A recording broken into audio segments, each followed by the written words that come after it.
Hello, everybody. Thanks for joining us. This is Amin Mohammadi, and we're so glad to be at your service. For first day of the International Online Course on Information Management Systems in Nursing, as lecture sessions held in 4 weeks every Saturday, and for next month, we have self-study sessions.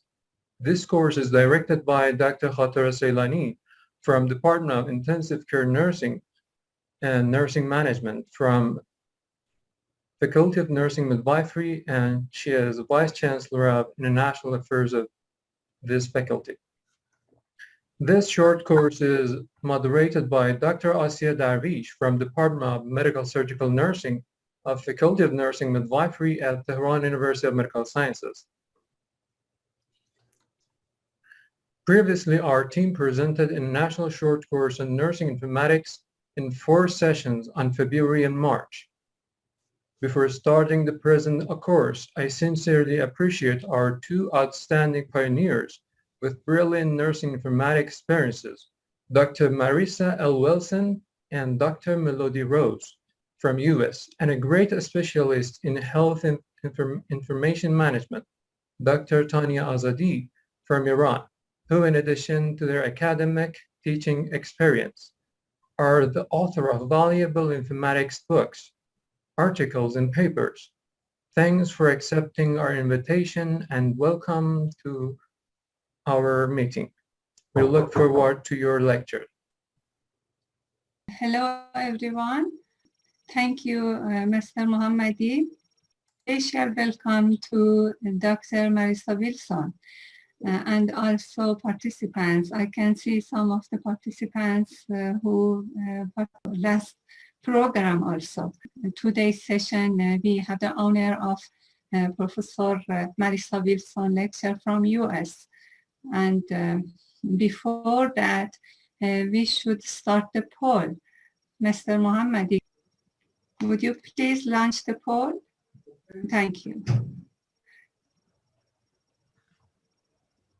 I think it's okay because now we have 70% voted in this session. You can close the poll, I think.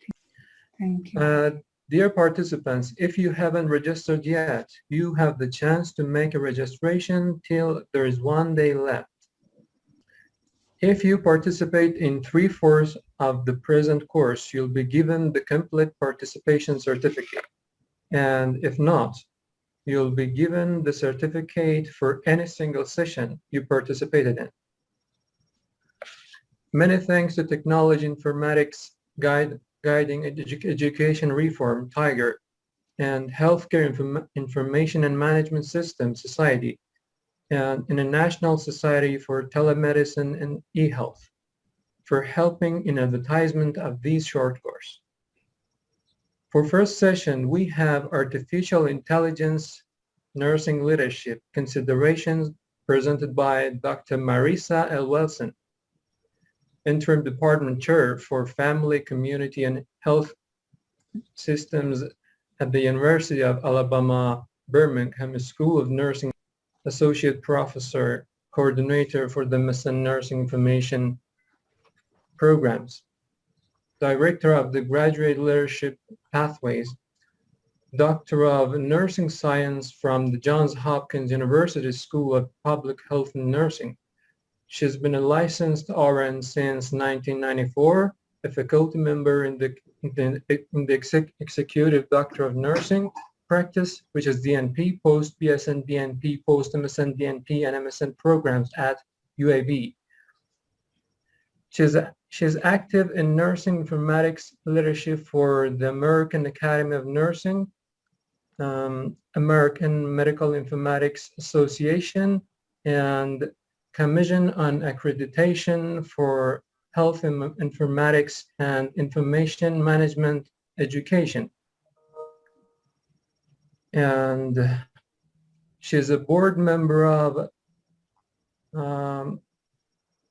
AMIA, which is American Medical Information Association, and in a work group which is Advanced Health Informatics Certification.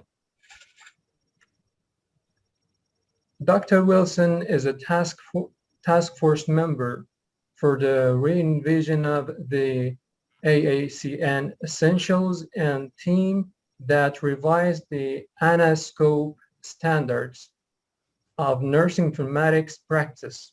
Hello, Dr. Wilson. Nice to see you. We're always in ears for a lecture.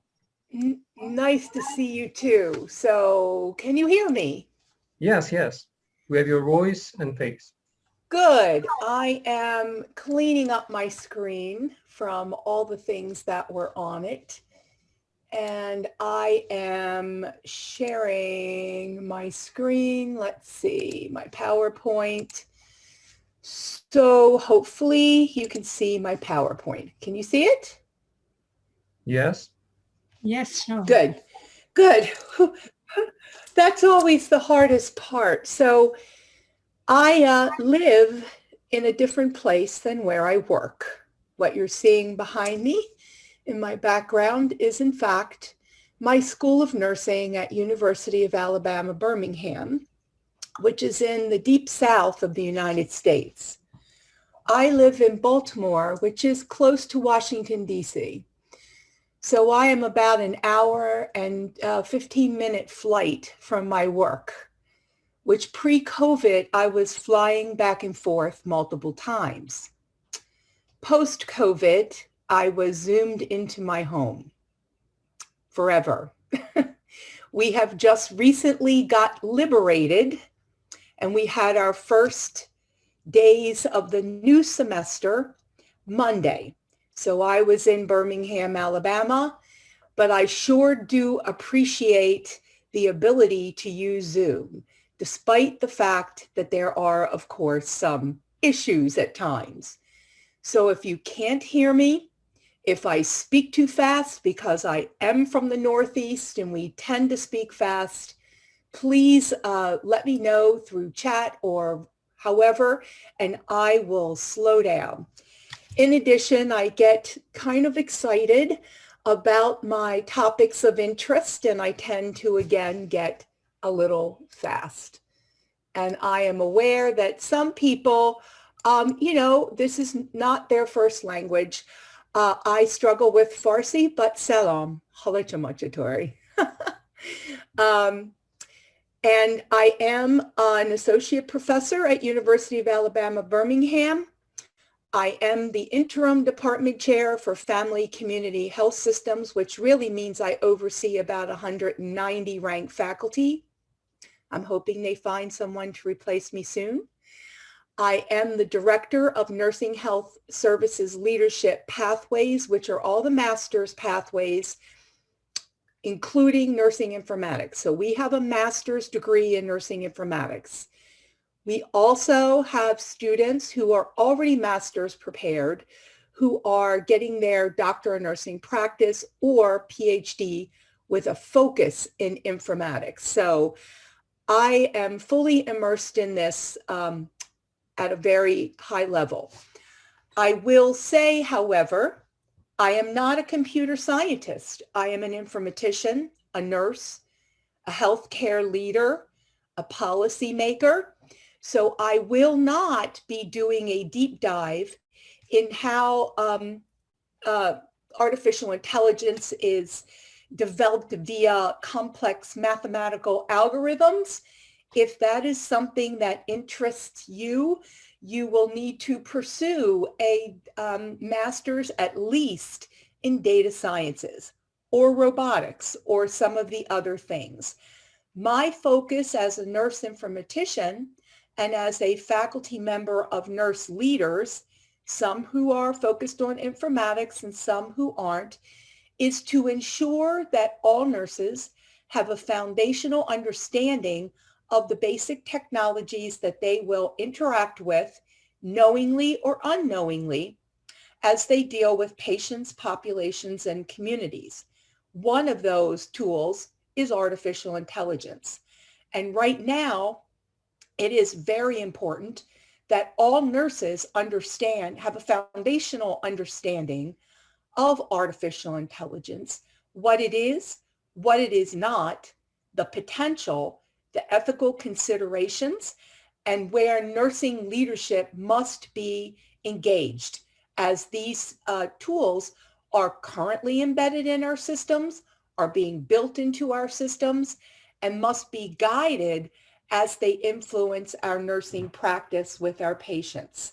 So we will be taking a high look at this topic. And again, if this is something that interests you, you can certainly do a master's degree in computer science, computational data, data sciences, and the like. And yes, I have nurses who pursue that because they are very interested in that. Okay, so let me page down. This is my campus, the whole campus. We're buried in a very big campus. My school has about 3,000 nursing students. Most of them are graduate. About 500 are baccalaureate entry to practice.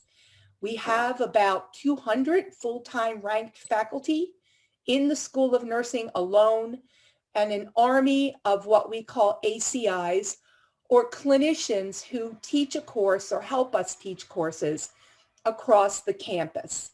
We produce baccalaureate prepared nurses, master's prepared, DNP, and PhD nurses. And I oversee a bunch of them. Okay, so where are we and what does that mean for nursing? Well, first you need to understand my background. I am 64 years old. In the 60s, when computers and robots started to hit the market, this is what I was exposed to as a child and as a young adult. First, I have on the left, 2001: A Space Odyssey by Stanley Kubrick. And some of you may have seen that movie and some of you may have not. I am not going to play the YouTube. I will give this PowerPoint over to Dr. Darvish. But in this very famous scene in 2001: A Space Odyssey, that my father took my very young sister and I, impressionable, to see, the computer HAL is running the entire spaceship, right? And Dave, one of the two astronauts, is going outside of the space capsule to do some repair work. Dave, the two astronauts have discussed HAL, the computer, the robot, the artificial intelligent agent, because HAL is interfering with their work, right? So they are in a soundproof capsule discussing how they are going to dismantle HAL. HAL's red eye is blinking. So Dave goes outside of the space pod and he's going to do his repair. And then when it's time for Dave to come in, HAL doesn't bring him in. He says, "HAL, bring me in, open the pod." HAL's like, "No, Dave."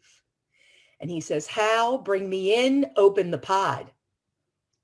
Computer says, "No, Dave, I can read lips. I know what you were doing. I'm sorry, Dave. I am taking over." I was probably about 8 years old at the time. So this was a big impression on me about the negative potential of artificial intelligence and robots. Then when I was a little older, we had this lovely show in the middle where we had this robot, and it was a family who was lost in space. This friendly robot, artificial intelligent agent, saved this family numerous times. So it sort of dispelled my fear of HAL from 2001: A Space Odyssey.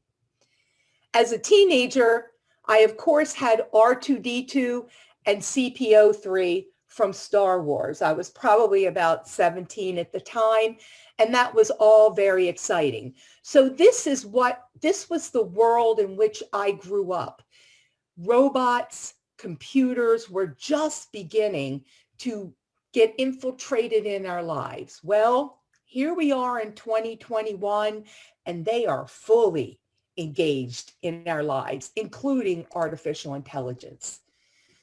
So on the left-hand side of this screen, and I'm sorry it looks a little strange, you see a loop, and this is on every slide. And in that loop, the color blue from the right side moves dark blue to like a medium blue to a light blue, right? This depicts the development of artificial intelligence and the various agents and modalities in which it's expressed. From the right-hand side, dark blue, which these things exist, autonomous systems that can act on their own, machine learning, deep learning, neural networks, pattern recognition, natural language processing, and chatbots. These exist already. As we start to move around the left-hand side of the circle, we're getting into things that are still under development. And then on the top left-hand side in the darker blue, or in the lighter blue, I'm sorry, things that are still under more naive development. So autonomous surgical robots, those are robots that will totally act on their own without any surgeon's interaction. So these are the kinds of tools that we talk about when we think about artificial intelligence. So it's a big, wide list of them. So let's first talk by defining artificial intelligence, because I am not sure. So first, can you hear me? I see some people can't hear. Dr. Wilson is okay, and we have your voice. Everything is okay. Don't worry. Okay, just wanted to make sure. I know we have sometimes internet connectivity issues, and I may be talking to myself, which is not uncommon. So let's just define a few things so everyone's on the same, as we say, plate. I'm not sure where everyone in this room is on their understanding of artificial intelligence. So for those of you who have a deep understanding, I apologize. But yes, artificial intelligence is a branch of computer science that deals with the capability of computers, which could be the computer like you're sitting in front of, or a robot, or a chatbot, or any number of things. But it deals with the computer ability to imitate human intelligent behavior. The developments of artificial intelligence has been fueled in large parts by our knowledge and advancement of machine learning, and of course the growth in big data, as well as the growth of the speed of the computer systems that we have today. Machine learning are methods that include decision networking, decision trees, which, if, but statements, neural networks, and support vector machines.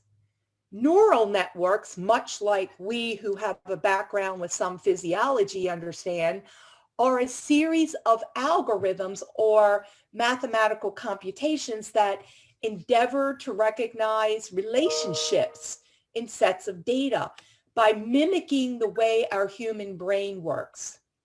So again, data, relationships, patterns. Algorithms are finite sequences of well-defined computer implementable instructions. So that's what an algorithm is. Oops, okay.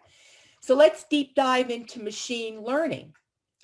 Machine learning starts with analyzing a data set containing multiple factors or data elements using a series of if-then statements. So let's think of what we just went, or what we're still going through with COVID, when we were all struggling with who's at highest risk, right? We started to get data sets about people who were diagnosed with COVID with all their data factors.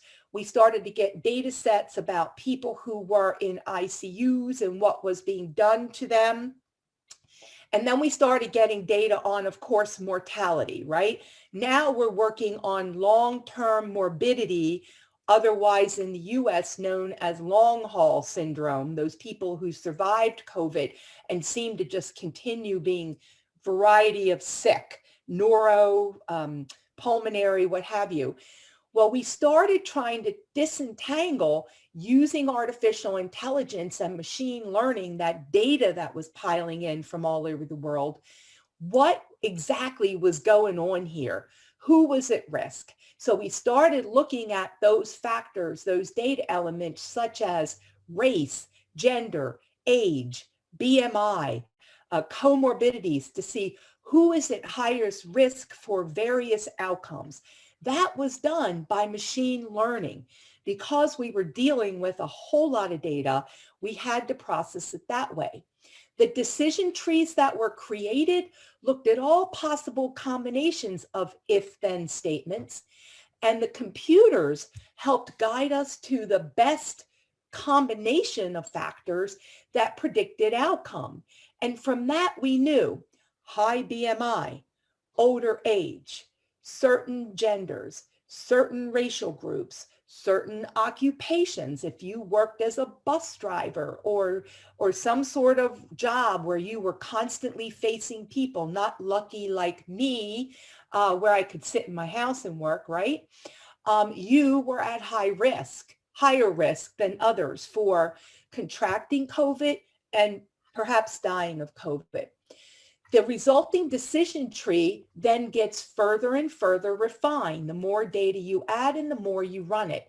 And then the final algorithm that comes out of all this with a refined decision tree can then be integrated in a variety of models. And right now, our folks who are looking at large data sets are related to COVID are particularly interested in why certain people seem to continue to have symptoms after surviving their episode. And some people survived that weren't very, very sick, and some people survived that were very sick, and they seem to have all these different comorbidities that they're experiencing that never go away. So that is what's currently being looked at. How can we best treat them over the long haul? So AI has a long history. It's not new. The first industrial robotic arms were used by General Motors, who produced Chevrolet and Ford and all the rest of those cars, in 1961. This robotic arm could only follow a step-by-step command to do rivets or bolts or whatever it was doing, right? Went into the assembly line. But that was a form of artificial intelligence. In 1964, a more sophisticated version of artificial intelligence was introduced, and that was ELIZA. And I have a picture of some of ELIZA's programming down there. But ELIZA was used, it was early natural language processing. Whoops, sorry, I skipped too fast. Good Lord. Okay, now I'm way back. I have no idea what happened there. My computer just decided to do its own thing. It's ELIZA taking over. Sorry. So ELIZA used an early form of natural language processing to try to communicate patterns. Let's say ELIZA was grandmother, Madame Bazorg, of early chatbots. In 1966, there was the first true robot created at Stanford Research Institute. Well, that robot can only follow one-step commands. Certainly it wasn't HAL or R2-D2. Now we bring ourselves up to healthcare, which was kind of late in the game in the 70s. MySyn was developed. MySyn was based in patient data. It was a knowledge base of 600 rules, which seemed like a whole lot at the time, and provided a list of potential bacterial pathogens and recommended antibiotic treatments based on the data that was put in, the lab results that went in. So MySyn sort of kicked off early AI within very rudimentary electronic health records. AI has a very long history prior to our first robots going into General Motors. Alan Turing began to conceptualize this whole concept of artificial intelligence by calling it the concept of using computers to simulate intelligent behavioral and critical thinking in 1950. In 1955, John McCarthy tried to advance AI, but it didn't really go too far because we had giant mainframes and very difficult to program computer systems. We had very slow computer chips and slow speed. And we had to have many more new developments in machine learning to ever accomplish what Turing and McCarthy thought they could do. There is a thing called the Turing Rule, and the Turing Rule put out there in 1950 was, can a computer convince a human that it's not a computer but a real person? Certainly in my very young mind, in the 60s with 2001 Space Odyssey, Hal did convince me that, Hal was a person, not a computer. So let's take this now into nursing. All right. So last year, the American Nurses Foundation Innovation Department and Ethics put out a statement related to artificial intelligence, and they asked for comments from the general public. I have not seen their final iteration based on the comments, but a few topics drove their concern. First of all, artificial intelligence is basically powered by math, computational computer science and math. We are already using it. We are already experiencing it. It is in our software, whether we realize it's happening or not. Artificial intelligence is not going to replace nurses. I hear this all the time. The robots are going to take our jobs. Nurses, however, have to learn to incorporate artificial intelligence into their practice. And in order to do that, they have to understand what it is, right? Can't incorporate it in your practice if you don't know what it is. Also, artificial intelligence can disrupt care and disruption can be good or bad, right? When I say disrupt, most people's minds go to bad. But disrupt can be good if we manage it the right way in a logical and informed way. Artificial intelligence can disrupt care, but that disruption can result in saved time, effort, and resources if nurse leadership is engaged. And we have to beware of the AI hype. And we all know this. A new technology comes out, it's going to be the be all, the end all of everything. It's going to revolutionize our world. You hear this all the time. Well, we're still in early phases. And yes, AI has a capability of revolutionizing our world, but we have to take informed care in how we utilize this. So in everyday use, we use it already. I use Netflix. They already know what film I want to watch because they're looking at the Netflix AI bots, looking at everything I pick and select and, watch. They know how I rate things, and then they start offering me up other movies I might like to see. Amazon certainly knows what I want to buy. It shows up on my Facebook. It shows up on all my emails. There it is. Marisa, you want this. Marisa, you want that. And I have to fight the urge to do whatever.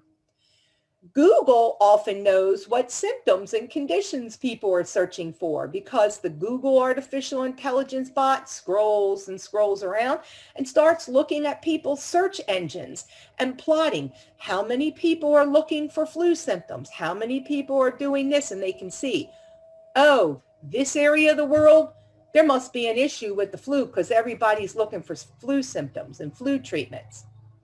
Facebook, as I said, serves up advertisements all the time. At least they do that to us here. AI is often described as a standalone product that a healthcare provider can choose to use or not. That's not true. It can be a standalone product, but AI is already employed in many healthcare applications and is already embedded in our information systems to some degree. and is routinely used in medical and health devices. A lot of our clinical decision support is based on embedded artificial intelligence, whether that decision support is rooted in something good or not. AI, again, may not be readily apparent to the provider. You know, some of us have homes that sense the external temperature and correct for the thermostat. Some of us have cars that do very magical things like parallel park by themselves. All this is coming by AI. Most of us have a map somewhere in our smartphone that tells us which way to turn right and left. That's AI. So we're already dealing with it. AI uses those computational algorithms within electronic health records now as a data source. And work is being done to develop robotic clinicians to try to automate activities that are very boring and tedious. This AI application isn't that common yet, nor is it the primary focus of research and development. And I'm not sure why I have a typo there, but we were using some robotics during COVID to send in these little robots to go in and clean ICU rooms, right? So that the nurses would not have to subject themselves to an ICU room for COVID patients when we were very low on personal protective equipment. So some hospitals had these little robots. When I was a nursing student, the hospital that I was doing my clinical rotations in, the pharmacy had a pharmacy robot. So we would put the order in, the order would go in for the medication order would come back to the nurse to give, the robot would read the medication order, pick the medication in the pharmacy, and this little robot would come up and bring us the medicine. It's all very cute until the robot got caught in the elevator. The National Academy of Sciences urges researchers and industry leaders, especially nurses, not to prioritize developing task-automated AI. Instead, AI needs to be developed to support tasks to reduce clinician burden. So again, we can't do that. We can't develop AI to reduce clinician burden unless the clinician is engaged and knowledgeable in this process of what they're trying to accomplish. So why do we have to do this? Well, the demand for services are ever increasing. Countries are experiencing shortages of providers. And technological developments and high expectations from patients for service and quality and outcomes is pushing AI into the forefront. Look at what happened with telehealth in all of our lives during COVID. So what AI is in current use? Well, we have predictive analytics occurring. This is the use of mathematical computation to analyze a bunch of historic data from multiple sources. So it is a machine approach that is used to refine that historic data, which may not be standardized or clean or ready for use immediately. But the machine is used to refine the data, try to extract some value from that historic data, recognize patterns that our brain and eyeballs cannot do fast enough in all the data that comes in, and to dynamically inform, which means continuously update and inform. This predictive analytic method is used in decision support, is currently used in some radiology products, radiology recognition. So instead of having the person staring at the slide for the mammogram or whatever and trying to detect, they're running these things through artificial intelligence, predictive analytics, programming to determine what exactly is going on with these images. It is also being used in disease progression. Again, we were trying to use this with COVID to see how people were going to progress once they were deemed COVID positive. The other kind of artificial intelligence that is in use, of course, is natural language processing. We all know many of our clinician colleagues do not want to type enter into the computer. They want to speak their note, their documentation. Well, how do you harvest what they're saying with many accents and many ways of saying the same thing out of the database? You have to do that through some artificial intelligence agent that can go through, try to read or understand a person's word usage, their accent, and make sense out of it.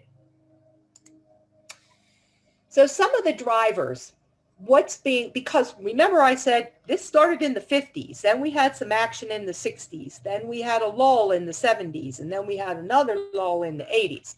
Now we're starting to rev it up faster and faster and faster throughout the 2020s. Well, we've had technological advances within the field of data science. We have increased computer processing speed and capability.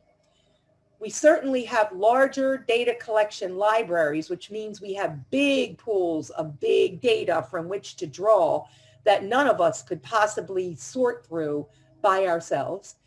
We're starting to develop a larger pool of talented AI professionals.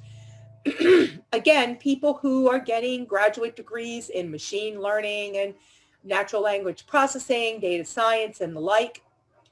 And we have the development of deep learning techniques that allow us to find correlations that were too complex with previous machine learning algorithms.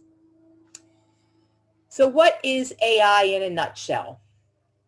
After all that, the science of making machines smart, the use of algorithms that allow computers to solve problems for us. And as we had in one of those pre-questions, the branch of computer science dedicated to creating intelligent machines that work and react like humans. What types of AI exist? Well, we have reactive machines. These have existed, like that one-armed GM robotic arm. They have no memories or any way to remember past experiences and the decisions that were reached upon them.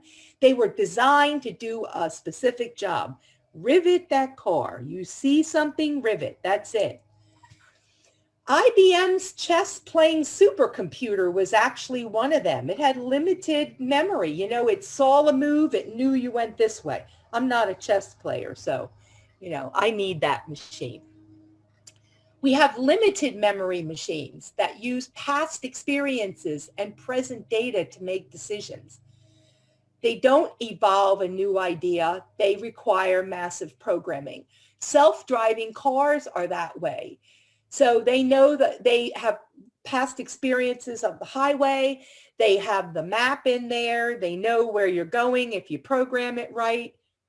So the car can drive itself, sort of. Then we have theory of mind. These are computers that can socialize and understand human emotion. They have decision-making ability that are equal to a human's. Now, there is a YouTube link in here for Sophia. Sophia is a little scary. I encourage you to look at it. I will send this PowerPoint, and there is a YouTube. Sophia kind of looks like a person, reacts to what you're saying, understands your facial expressions, asks you if you're sad, sort of moves like this. Are you sad, Dr. Darvish? Is there something I could do for you? It's a little bit, you know, off-putting, but I think it has, you know, its place. And then there is self-aware artificial intelligence, machines that are super intelligent, sentient, with a human level of consciousness. Now that's Hal. Hal could read lips, and he knew that they were trying to get rid of him. We're not there yet. So how do we achieve that? We have to use math to build intelligent programs and machines that can creatively solve problems. We, of course, have to know the problems we're trying to solve, right? Which is why we need nurses in there, not having just our computer science folks just building things that we may or may not need, that may or may not be a problem. Machine learning, we have to beef this up. This is a subset of artificial intelligence that provides systems with the ability to automatically learn and to improve with experience without being explicitly programmed. There are different algorithms or neural networks, kind of like our own nerves in our brain, that help to solve the problems.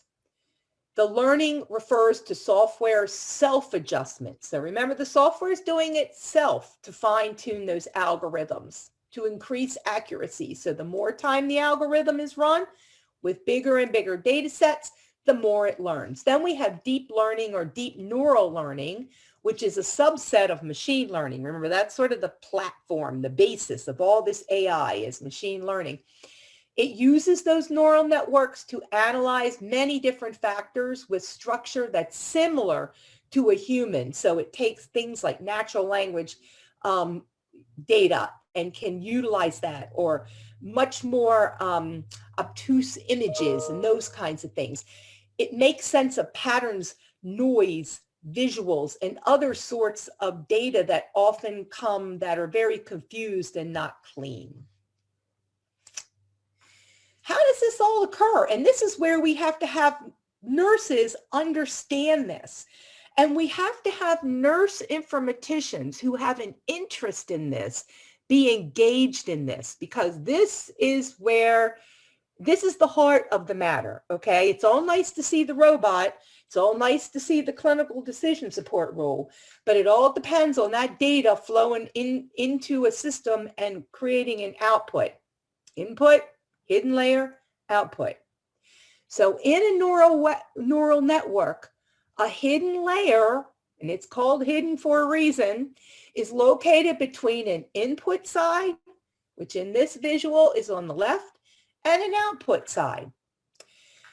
And this is where the algorithm is stored. And this is where the function applies weights to the input data and directs them through all the neural networks to create an output. So an action, something that comes to the user. The hidden layers perform that non-linear transformation of the data. And it is in this hidden layer where all those algorithms and computations occur. So this is what makes the output happen. And nurses have to understand this. It's not magic. It's a lot of programming. And the more layers you have in the hidden layer, the more complex it is, and the more complex and deep the outer layer is, okay? So, syntactic pattern recognition, in this process, it provides mechanisms for the analysis of pattern recognition containing syntax. Natural language processing through this allows this process to take in, understand, analyze, and manipulate data to generate language. Computer vision allows the same process to take digital content and convert it into images, photos, and videos, and vice versa. Machine perception. This same process allows a machine to take sensory input and interpret the data in a human-like way. So this little guy down here in the right corner, I forget what his name is, but this little guy was at a conference that I attended in, it was a Medical Informatics Europe conference. He was following people all around, talking to them, responding to them. He was going ultimately to be used with patients who were homebound, who had dementia, who had other sorts of problems, and would respond to them in a very sort of Neo. Yes, Neo is the name of this little guy. But Neo followed you around. It was cute. They use it for children with learning disabilities and the like. But again, Neo can take in what the input is from natural language, or the vision of what Neo's seeing, or the perceptions of what they're getting around them. It's cold, it's hot, whatever, and then respond with an output that can be sound, can be movement, whatever it is, but that's all happening through that process I showed you before. So is this a blessing or a threat? Well, you know, we've experienced everywhere in the world lots of interesting stuff related to artificial intelligence and bots and the like, right? Some of it's good, some of it's not so good. Stephen Hawking, the physicist, said success in creating effective artificial intelligence could be the biggest event in history of our civilization or the worst. We just don't know. So we can't know for sure if we'll be helped by AI or ignored by it or sidelined or destroyed by it. Thank you, Stephen Hawking. That's very, very, makes you a bit afraid. In January 2015, Stephen Hawking, Elon Musk, who's shooting rockets up almost every day, I think, and other AI experts signed an open letter on artificial intelligence calling for societal impacts of AI. This is happening. It's not the future. It's our life. And this is why our nurses, all nurses, have to understand the fundamentals of what this is and what it is doing. And our nurse informatician specialists have to be engaged in a deeper way with managing this. So, could be a blessing. It can promote an effortless way of attempting to mimic human decisions and actions without the natural human shortcomings that we all have, like fatigue, emotion, limited time, confusion, old age. It could decrease an error rate compared to humans if appropriately coded. Hostile environments do not affect them. So our little robots that went into the COVID rooms to decontaminate them, they weren't going to be subjected to COVID, and they helped us deal with the lack of PPE. They could replace humans for repetitive tasks. They could predict what a user will want, what they will type or ask. They can detect fraud, maintain and organize records, and think logically without the emotion. And they don't need to sleep, take breaks, or rest, or go to the bathroom, or eat. For the US, AI has a significant savings budget. It could be $150 billion by 2025, and half of that savings is in clinical operations and represents financial and operational costs. So it's a solution. It's not a solution, but a capability. Again, it's not a solution, but a capability. It's not going to solve our problems, but it is capable of helping us. It can facilitate and enhance our human work, but it is not going to replace the work of clinicians as such. It could assist us with administrative workflow, some clinical documentation with things like natural language processing, patient outreach and support with things like chatbots, image analysis and already happening with radiology and ophthalmology, they're using it, medical device automation, patient monitoring in the clinic, in the home, out in the community. Again, not a solution, but a capability. It can assist us in precision medicine. We know we're working toward this. The fact that we have the genome mapped, many people have their ancestry out there. We are becoming much more able to have very precise diagnosis, intervention, and treatment, and to tailor those interventions to individuals and populations based on a disease profile, diagnostic information, their genome, their demographics, their family history, immune profile, their microbiome, their environmental vulnerability, and the like. We are able to take someone with chronic depression and just do a buccal smear and determine exactly what antidepressant and at what dose they need. And that is all artificial intelligence, instead of what we had to do in the past, which was treat them with one thing and wait, change the dose and wait, treat them with another drug and wait, so on and so forth. Other digital health applications that can use artificial intelligence, processing data added by patients such as food intake, take a picture of your plate, put it in there, process exactly your calories and all your nutrients. It can look at our emotional state through a lot like the little robot Neo, it senses our facial expression.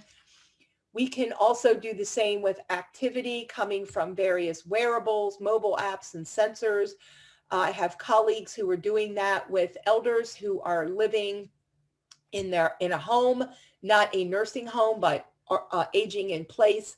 There's sensors in this home. It knows the person's patterns, so that it knows that person should be waking up, they should be walking to the bathroom, they should be going into the kitchen, they should be moving around. And if that doesn't happen, then an alert goes off to let someone know that something may be wrong.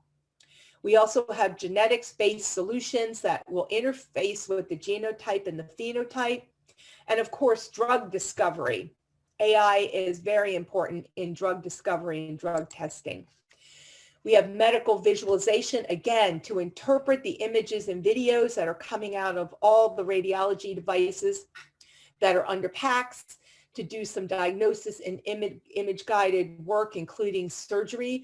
We have augmented and virtual reality that we are using with students and patients for teaching and learning, for interaction with surroundings. I have colleagues that are testing virtual reality with agitated dementia patients, and they put the device on their head. It's reading all sorts of data and information, takes it in, shows them perhaps a visual and sound and everything of like the beach, and it calms them down. We may have intelligent personal health records for patient self-management and better outcomes. So if I'm trying to make a decision as to what I need to do about my health, I certainly would want an intelligent personal health record that can sort through all the mess that's out there and help me make those decisions based on my data, who I am, and what I'm trying to achieve. And again, health monitoring and wearables, and of course, natural language processing, because most people want to get away from the typing. Natural language processing can help us with more efficient billing for those of us who do not live in a singular system with a singular health system where we have multiple insurers, multiple ways of billing. It's very confusing. An entire industry has been established just to process a bill based on your insurance and who you are and where you live. Natural language processing could help with all that. Also, in countries like where I live, before you have any procedure or anything done, you have to go through this long, drawn-out authorization process with your primary care clinician. During COVID, it was almost impossible to get an appointment with your primary care clinician that wasn't telehealth. And if you needed surgery like I did with my right shoulder, it was quite a process. So natural language processing could have allowed me just to talk the symptoms to the insurance company and then produce an authorization for me to get this surgery once it was available. Of course, clinical decision support in assisted living facilities in US and other places where elders or others who need more help, they can be provided in a home with family. We have smart homes that can help you stay in a home. Assisted robots, they use a lot of these in Japan that help lift patients, move them. Cognitive assistants that keep you cognizant of what day and time, I lost my cognition there, they keep you cognitive of what day and time and where you are. And of course, social and emotional stimulation. Oh, how important that is in this time of COVID, as people were all locked down, especially our elders. So AI can move from assessment of disease to management of complications to patient care assistance out to medical research. Whoops, why am I going backwards? Now for nursing, we have a few examples here in nursing, because nursing's a little interesting, because remember, in nursing, we don't all use standardized terminology that would allow us to be part of the big data pool. We're trying to push that way, right? We sometimes just sort of make up, what we are trying to describe about a patient, which then makes it really difficult for us to be part of this solution. But when we do it right, we can predict the possibility of a severe fall. We can monitor patients for the potential of arrhythmias and hemodynamic changes much faster than we can do that as a person watching the monitors and the blood work. We potentially could decrease alarm fatigue. You know, when you go into the ICUs in many places, including the US, it is one machine after another attached to the person. The nurses are trying, they hear beep, beep, beep, beep, beep, all these various sounds. After a while, you don't even hear them anymore. They get set for one parameter that's based on, you know, sort of the average. But how could you set those machines based on artificial intelligence and big data for that person, right? So if somebody's heart rate is always a certain thing, and that's normal for them, and within normal for the larger population, although lower than the average parameter, you can turn that machine down so it's not constantly buzzing you to tell you there's something wrong with that patient's heart rate. We also have deep learning that's there for nurses that can help us identify patients at risk and in need for interventions. Again, it needs lots of data to do that.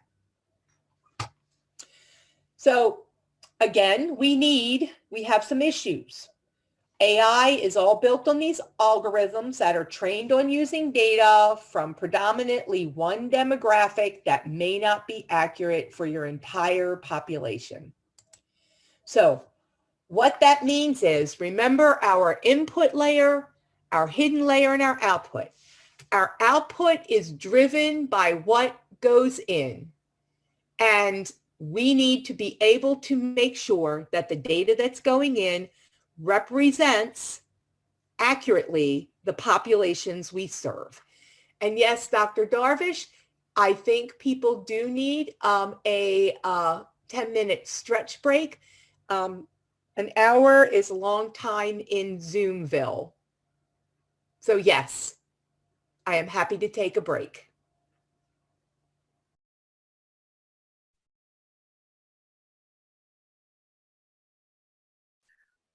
Hello again, this is Amin. Many congrats for National Day of Nursing. Before starting the continuance of Dr. Wilson's enjoyable lecture, we have Dr. Ceylani, Director of the present Shorty course. Hello, Dr. Ceylani, how are you? Nice to see you.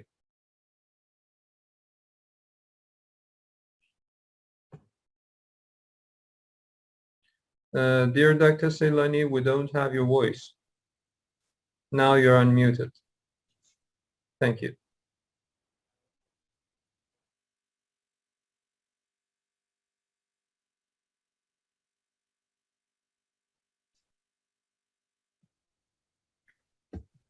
We don't have your voice, Dr. Ceylani. What about now? It's okay. Thank you. You're welcome. Hello, everyone. Congratulations for Nurses Day and Nurses Week, International Nurses Week, to all dear participants. And at first, I wanna say hello to our dear professor, Dr. Wilson, because of her valuable cooperation with our faculty members and our school for holding this second series of short courses on nursing informatics. Thank you, Dr. Wilson, for your scientific cooperation and collaboration.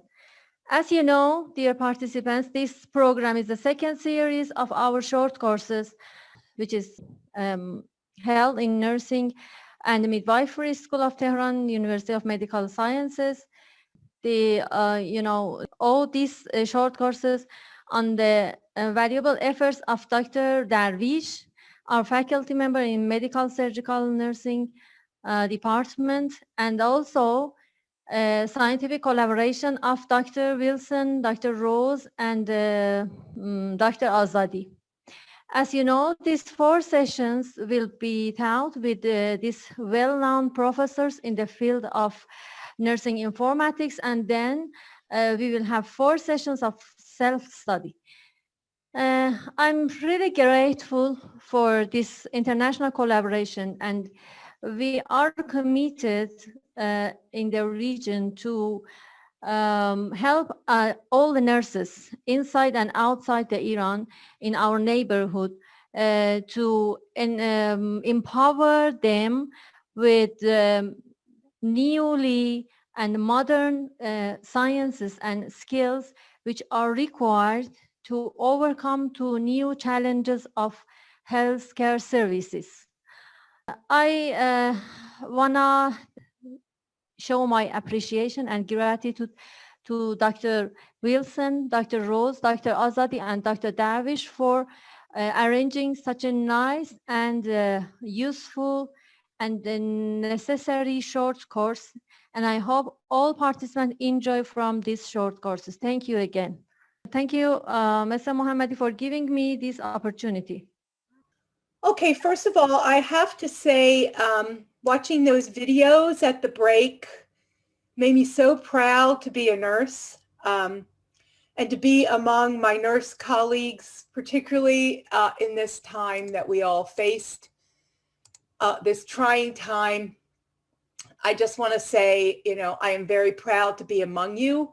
I am proud to work with you. I am proud to be one of you. So thank you for inviting me. So let's go back to our artificial intelligence, right? That we want all nurses to have a basic understanding about, because it's already in our systems. It's already going to take advantage of our data. It can be used to help us. It can be used to make our lives easier. It can be used to make our decisions more accurate. But nurses, nurse leaders, all of them must be engaged in planning this, in understanding this. And specialized nurses with graduate degrees in nursing informatics or computer science or whatever they are interested in need to be engaged in a much deeper way in those neural networks that we looked at before to understand the data input, that hidden middle layer, and then the output. Or we're not going to wind up with those tools that we need from this technology, from these capabilities that are already there. So again, we have machine learning capabilities that nurses could take advantage of. Deep learning capabilities. I have many nurses in the ICU that struggle with deterioration, right?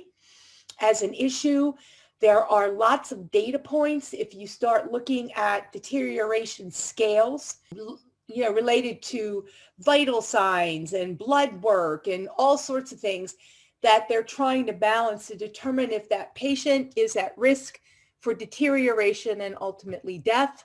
So how can we use deep learning to better recognize that pattern in patient early so we can intervene before they deteriorate? Natural language processing, oh my, how I'd love to liberate nurses from spending 75% of their time in front of an EHR, documenting over and over again the same thing, documenting every shift, multiple times a shift.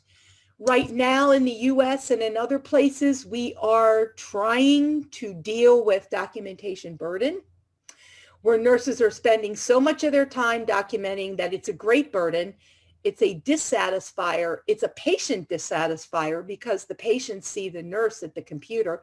How could we use natural language processing in a much better way to document the thinking process, the assessment, the intervention, the outcomes, the impact of the nurse's care on patients, populations, and communities? How can we do that with things like nursing notes and their documentation process so that you could just talk into perhaps a device and be able to document? So again, there are a couple issues and we must be prepared to face these issues. And as I started before our little break, an algorithm is trained using data. And generally that data is predominantly from one demographic and may or may not be accurate for the patient that we see in front of us, right? Remember, it's data input. Where's that data coming from? Who provided that data? Was it mostly men and not women, and you're making decisions about women? Was it one racial group and not another, or one ethnic group and not another? Was it one socioeconomic status patient and not another? What is the data pool that's in the input that's in those hidden layers that are giving me an output? And is it going to be accurate for that person? We also know that we have missing data that drives inaccurate algorithms, right? If our data isn't there and isn't present, that input is not going to be accurate through that hidden layer. And those hidden layers are important to understand. If we are making decisions based on an output, what were the computations that occurred based on the input that gave me that response? That's what we have to know. So we need nurses. We need nurses who practice, nurse leaders who lead, working with the computer programmers to understand those mathematical changes that they're making, and to help guide those programmers as to whether or not that's actually correct. So yes, it is critical thinking, absolutely. So that our output, our decision support rule, our direction is not incorrect. So the quality of the data is key for successful AI use in our world, and that is vital. We will not have smart suggestions and recommendations on dumb data. The data has to be complete, structured, clean, and unbiased. And this is an important sentence because most nursing data is not complete, structured, and clean.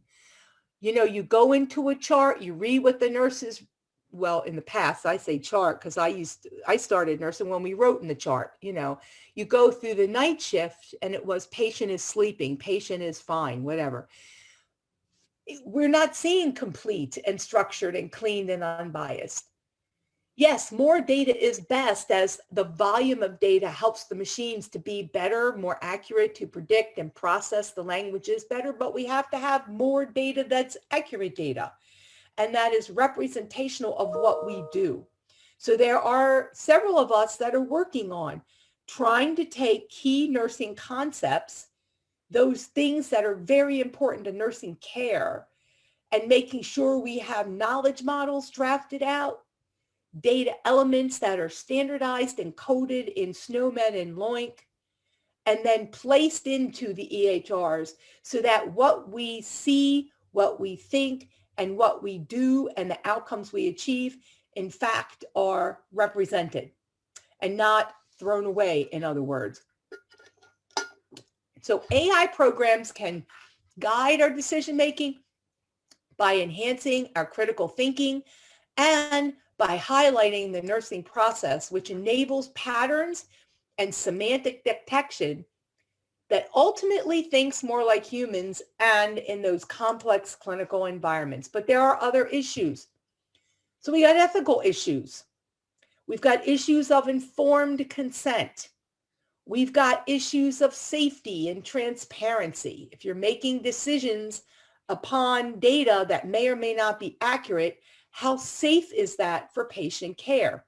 And if you remember all at the beginning of COVID, we struggle with understanding what exactly do we have to do to keep people safe. You wear a mask, you don't wear a mask. 6 foot, not 6 foot. Outside, inside. The heat kills the virus, it doesn't kill the virus. We had no way of knowing in the very beginning, right?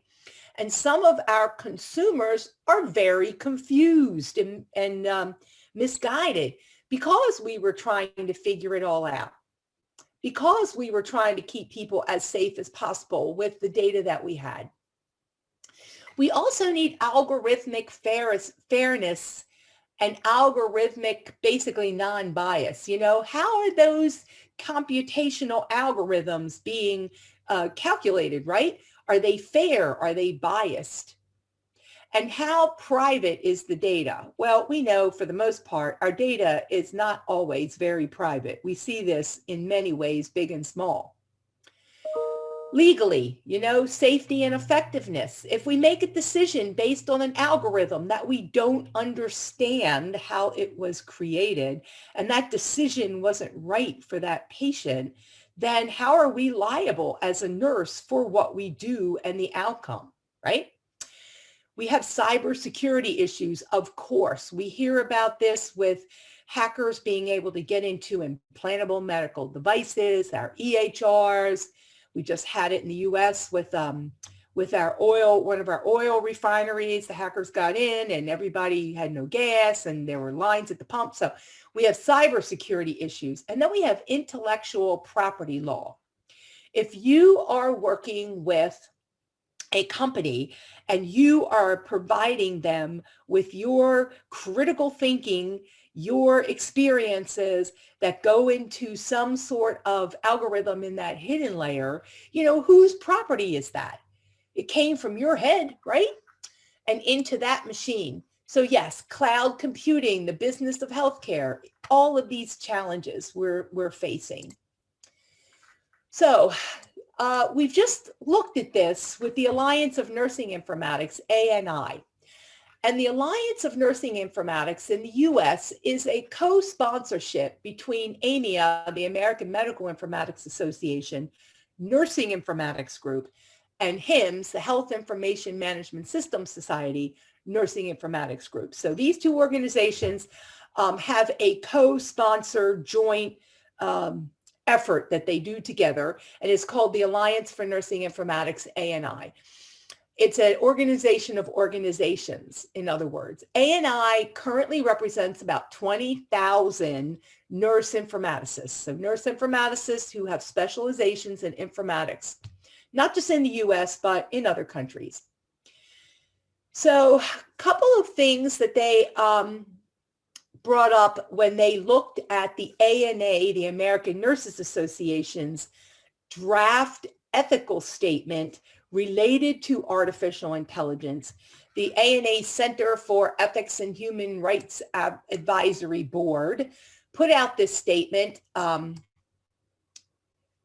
They put out this statement as a draft, and they asked everyone to respond to it. So the ANI responded, and they had a couple of comments and main concerns. I have not seen the final product to provide to you. I don't think they're done with it. But first of all, we have to engage nursing informatics stakeholders and nurse leaders, I argue, with expertise in advanced technologies in artificial intelligence development and deployment. They must be engaged. This cannot be something that's over there with the computer scientists and not having nursing informaticists engaged in it, where it's something that's created and then just given to us, or in some cases, we don't even know it's in there. They have to shift to a paradigm that accounts for the diversity of all the AI-enabled technologies. All the things we look at on this left side of the screen, most of the time, they're just kind of focused on something like natural language processing or clinical decision support. But look at all these other possibilities. The robotics, the chatbots that could answer questions for patients when they have 50 questions, pattern recognition, real-time emotion analytics, our virtual companions. Virtual companions would have been very, very helpful for our patients who were in isolation during COVID, right? And our elders that were locked down in their homes. I may wanted a virtual companion, who knows? Universal translation in real time. We often have patients in our country who do not speak English, and we have to explain the situation to them, get their input, get their consent, and we need to have real-time universal translation that allows the patient to speak and the nurse to understand directly. We have to be able to provide clear, consistent, and empirically founded definitions. Again, all these confusing definitions to everyone about AI have to be consistent.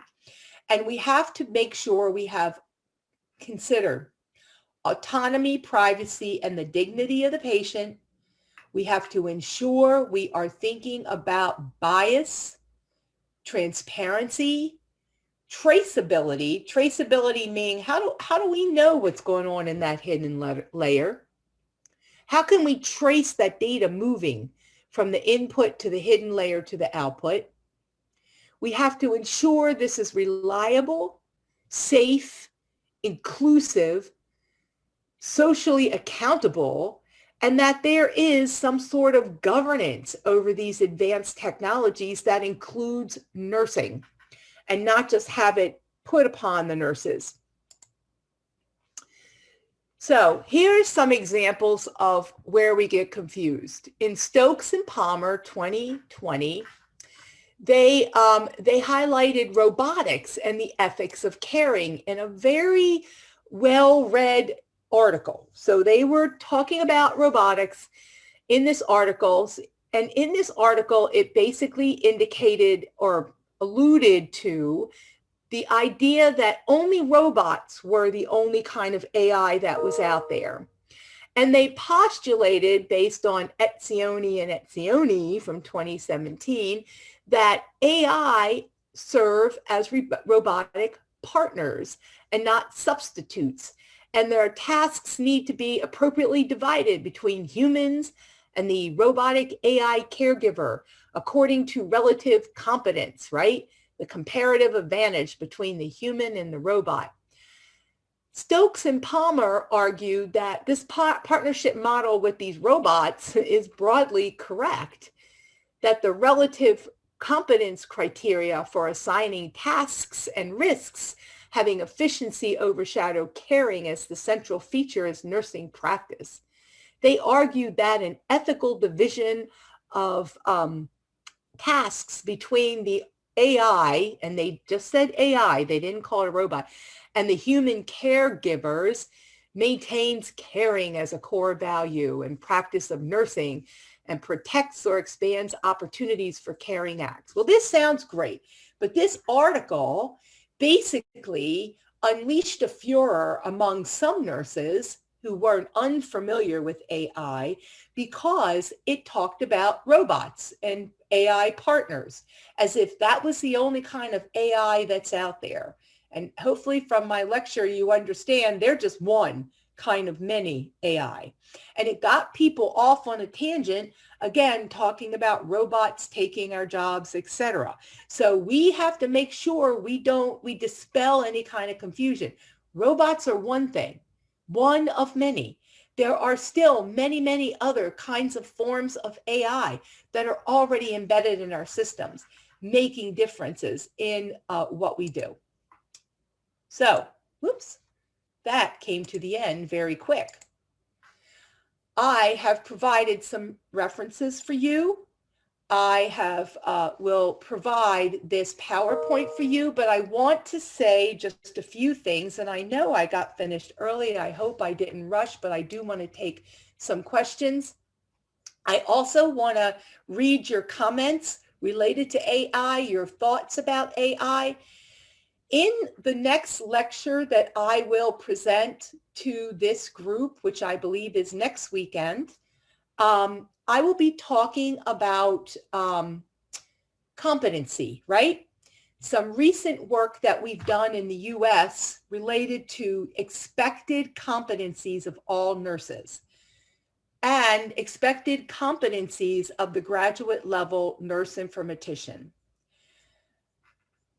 The expected competency of all nurses in the US who graduate from an academic nursing program, which are nurses who get a baccalaureate degree, master's or higher, are that they understand, and I will talk about this next week, they understand all types of health information technology and not just electronic health records, but that they understand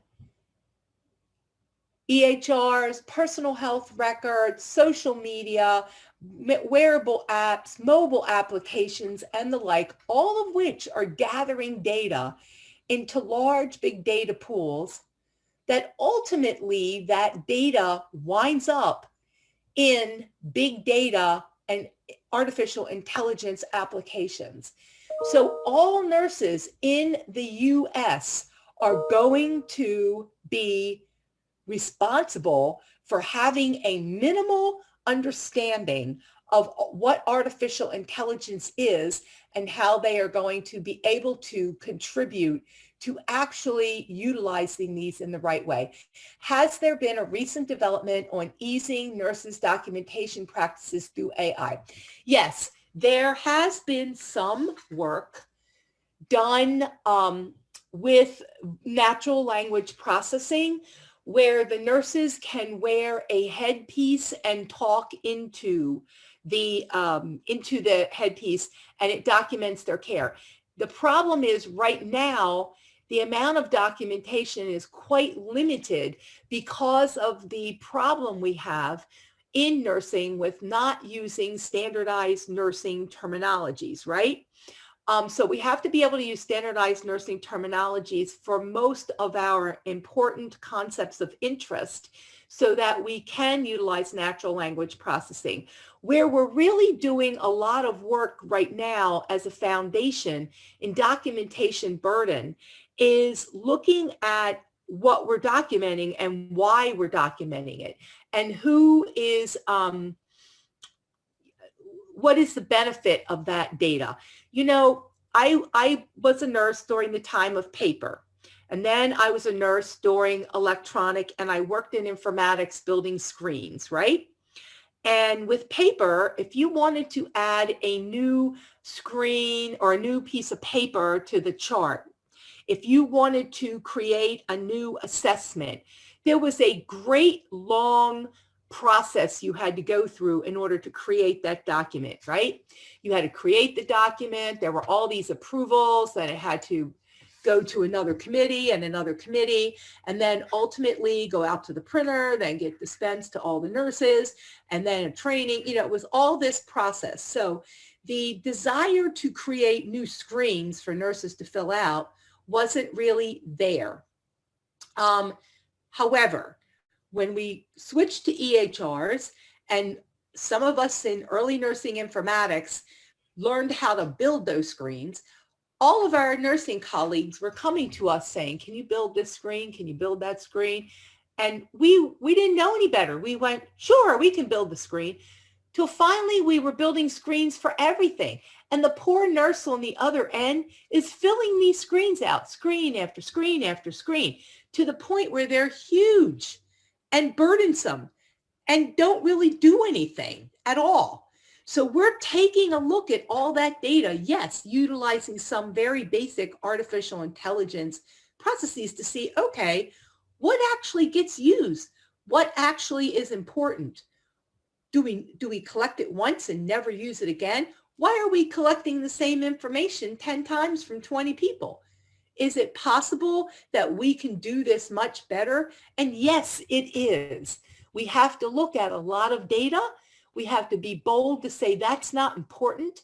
And we have to pull it out of there so that, you know, we can ease that care, that documentation burden. And Ahmad asked, what happens if a robot erred in care and it caused the patient who will be responsible for that error? Again, that is a legal issue. And when I ask the legal nurse attorneys, you know, we have nurse attorneys here, nurses who went to law school, you know, who is liable? It's in the US, that's all part of sort of case law. So when a case goes through the system and one side wins or the other, and the lawyers put their arguments up there, then that becomes the basis for law. And right now we're just starting to see those kinds of things. So there's no clear answer about who is responsible if the robot erred, right? Was it the programmer? Was it the data? Was it the nurse that did the thing? Okay, minimum data set is different from an essential data set. Is any work being done? Oops, that question just disappeared. Work being done, minimal data set through AI. Yes, go to the Nursing Knowledge Big Data Science Initiative. I will send that to Dr. Darvish so she can send it to you, because we are augmenting the minimum data set based on what actually is needed. And we are building knowledge models in SNOMED and LOINC, which is universal, right? So anybody can use it. And yes, AI helps us do that. We are using that tool to help us figure out exactly what we need. Quality care for patients, but AI will not take away nurse jobs. Nope. Remember, it's not a replacement. It's an augmentation. So what exactly can we have it do to help us with efficiency, with time, with effort? We have a lot of old nurses here in the US. They can't be doing a lot of, lifting and all that stuff. Is there a way we can use robots and other artificial intelligence driven devices to help with that stuff? We spend a lot of money in the US for what we call sitters, which basically means you take a nursing assistant off the floor and pay them a lot of money to sit with the patient to keep the demented or delirium patient from falling or hurting themselves. Is there a way we can use something else to do that, to monitor and manage and maintain that? So no, it's not taking away a job, because we still need those nursing assistants and those nurses to do the care that they do. Are there current AI tools used by nurses for language translation? Yes, there are some, but they are still in their infancy. And we have to embed them better into our systems. Okay, do you one or general system in hospital that doctors and nurses use, or for nursing care, you have a unique system that is designed based on nursing profession characteristics? So, we're working with some of the big vendors, Dr. Vanacki, and with Epic and Cerner and the like. And yes, we are trying to, our systems are integrated, okay, now. We used to have a separate system for nurses and a separate one for the providers and all that, and that was a total mess because nobody could see the other's stuff. No, we now have much more integrated systems that the assessment areas for each side is based on our characteristics and what we need to collect to do our work and make our decisions. So no, right now they're much more integrated. How do you see nurses' involvement in e-health and AI development, and still nursing professions not delivered a graduate bachelor program in Europe, including Germany, a country that is doing great? Well, I don't know how to help with that one. In the US, we've been saying all entry to practice nurses have to have a baccalaureate degree for the last 30 years, and that's still not the way it is. So we are still trying to push that forward, creating all sorts of schemes so that our nurses at least graduate with a bachelor's degree, even if they start off their nursing career with a different kind of thing, like a diploma or an associate's degree, which is a 2-year degree. Artificial intelligence was a varied area, and I was to see a special course. He was happy to see a special course in this field. Thanks.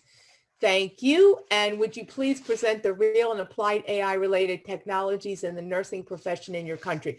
Okay, Dr. Mosavinasab, we've got clinical decision support happening.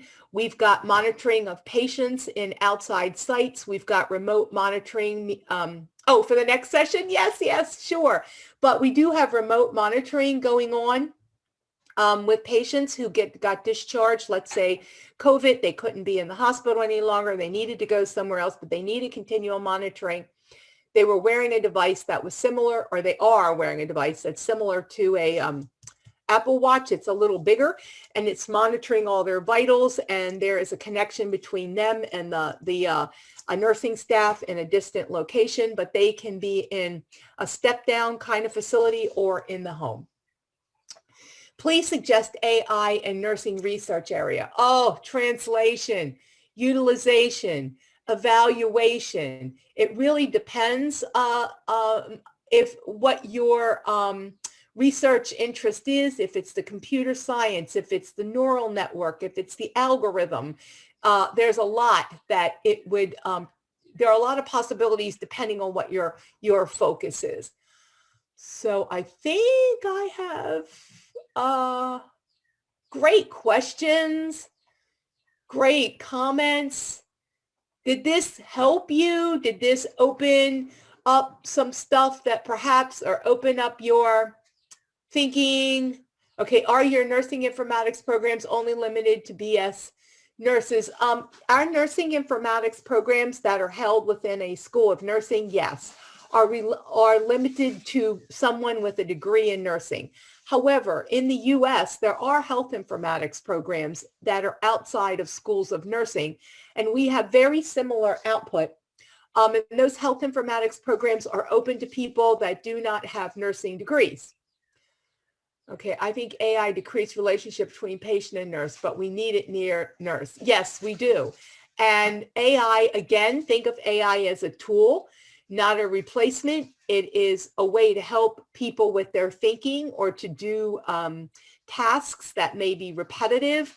But, you know, we need the nurses there as these things are being developed in order to make sure they are useful, that they do benefit us in our practice. Can med-surg nurses choose the AI program? Oh, absolutely. You can go on for graduate study in artificial intelligence, algorithms, any of those things. Look at your local computer science graduate program. Absolutely. And that would be a great place to be.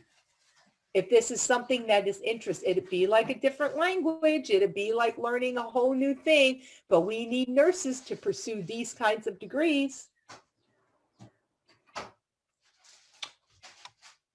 Let's see, anything else? Great comments, great questions, great thoughts. Thank you very much. Okay. Oh my, okay, Anwar, I hope so. And again, I am very, very happy and fortunate to be among my nurse colleagues on this beautiful Saturday morning, at least where I am. And I know you guys are in the evening. I'm going into the afternoon. Thank you.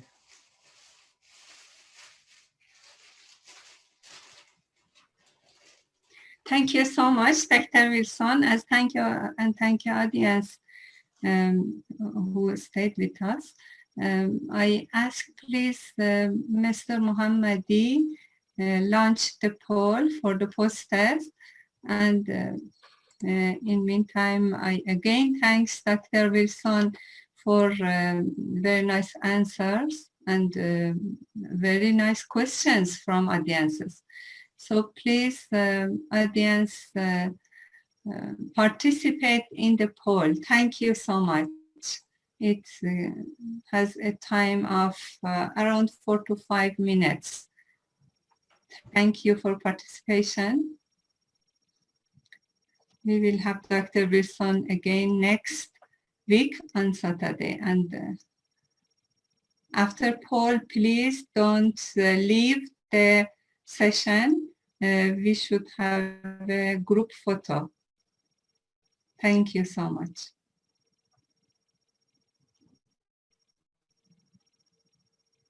Yes, 10%. Thank you. Continue, please.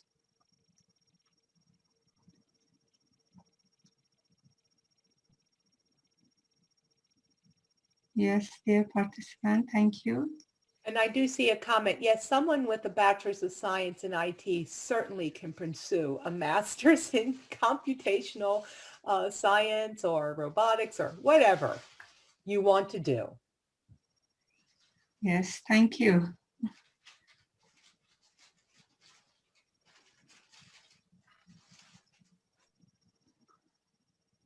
Now we have 146 participants. Thank you joining us from different countries. Thank you so much.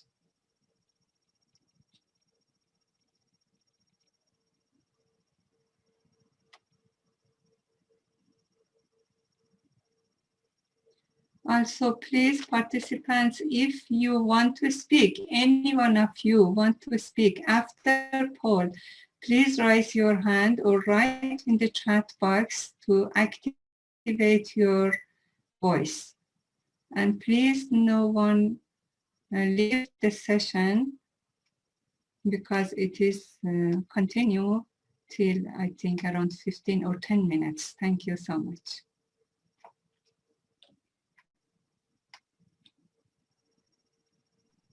Before ending the poll, we have to announce that we're about to take a group photo, so you may need to prepare for it, maybe for hijab or anything else. Thank you. Thank you, Mr. Mohammadi. You're welcome.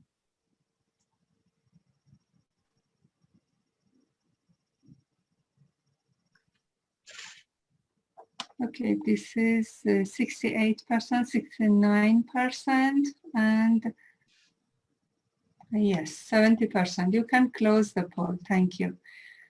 And then we can have Hamida, and if anyone else wants to speak, after that, please, all the audience can open camera and take a group photo. But now we listen, Hamida, please. Hamida. Thank you very much, Dr. Darwish. Thank you for College of Nursing and Midwifery of Tehran Medical University, and also Dr. Seilani, and your nice presenter, Dr. Wilson. Just I want to say, by your lecture, do you encourage us to, as a nurse, to think about how we can make our nursing care more with machines, or we can say artificial intelligence, and starting to doing the research about that? Because as we know, this coming the machines to our life is inevitable. So do you encourage us to start think about that? Yes, I do.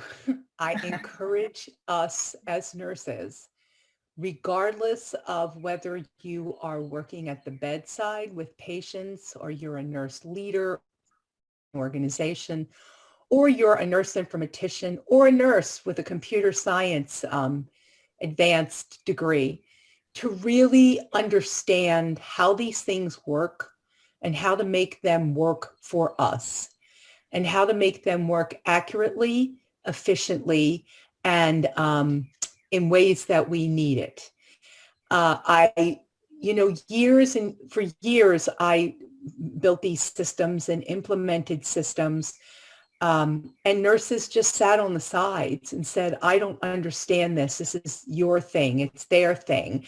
And then when they got it, whatever we put in, whatever was built for them by the computer scientists, didn't work and just created a mess. We need to be in there and engaged. So yes, you need to understand what's already embedded in your systems and where things can go. Very importantly, we have to understand how to take our concepts of interest in nursing, the things that we do that make a difference to patients and populations, and build knowledge models based on evidence, standardize the terms and the data set so we can be full participants in big data and be able to utilize these technologies. Thank you.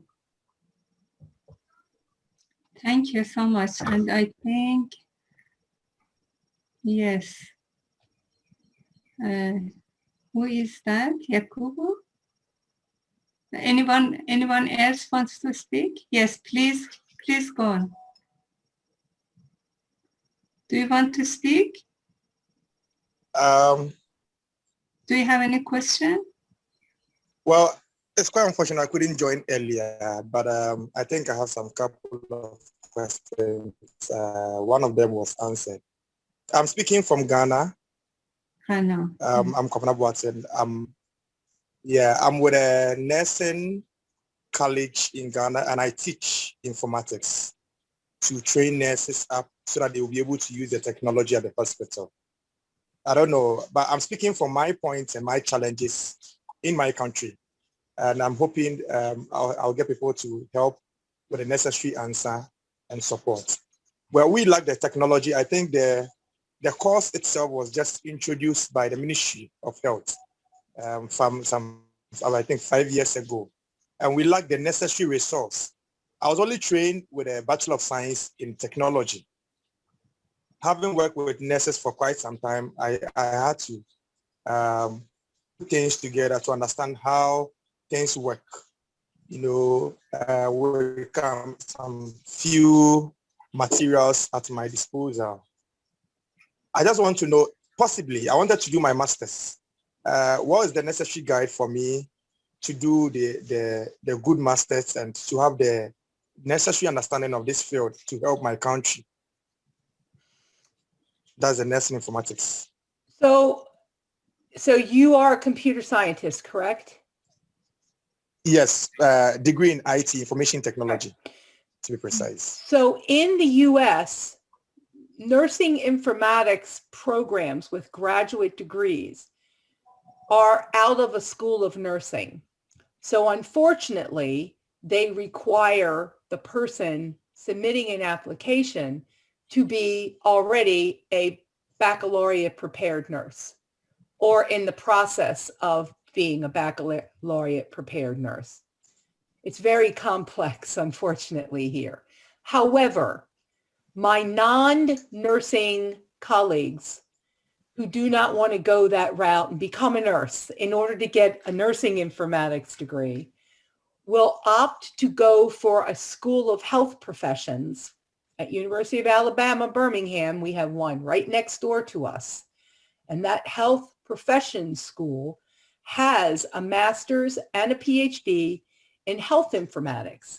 Now, regardless of what your profession is, that health informatics, whether you're a nurse, a physician, a pharmacist, whatever you are, has the same foundational core, right? It just depends on the eyeballs that are looking at it, whether it's a nurse, physician, pharmacist, whatever.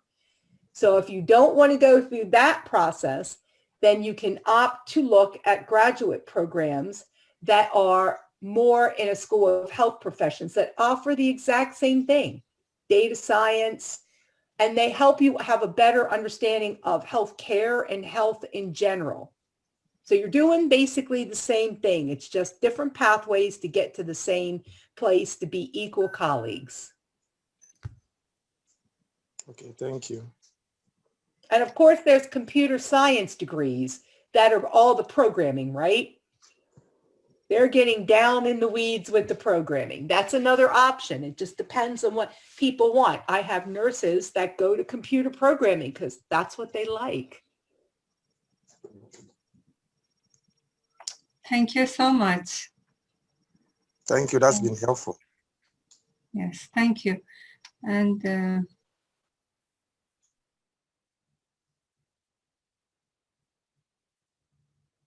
Dr. Darwish, we don't have your voice. Please unmute. yes. Thank Okay, you can continue. If anyone has any question, you can make unmute. I don't know if anyone else has question. Please, you continue, Mr. Mohammadi. Okay. Thank you. At the end of today's meeting, before saying goodbye, it's good to take a group photo. Please join us by turning on your cameras, and we may take a snap before leaving today's meeting. And after this snap, we have some videos and some slide sharing for enjoying. Thank you. While taking the group photo, I have to thank Dr. Wilson. I sincerely appreciate your great lecture. I personally got captivated by the information transmitted through this section. Thank you. You're welcome. Thank you all for being a great audience. This is quite a good-looking group, let me tell you. Thank you. Thank you all for staying with us and following us. We have the next meeting the next Saturday, so we are looking forward to see you again and meet you again here in Zoom. And we have our third session lecturer also here with us, Dr. Azadi. We will have her lecture on 29th May. And next week, again, Dr. Marisa Wilson lecture. Next week on Saturday. We'll see you all there. Thank you. Thank you. Thank you, Dr. Wilson. And thank you all.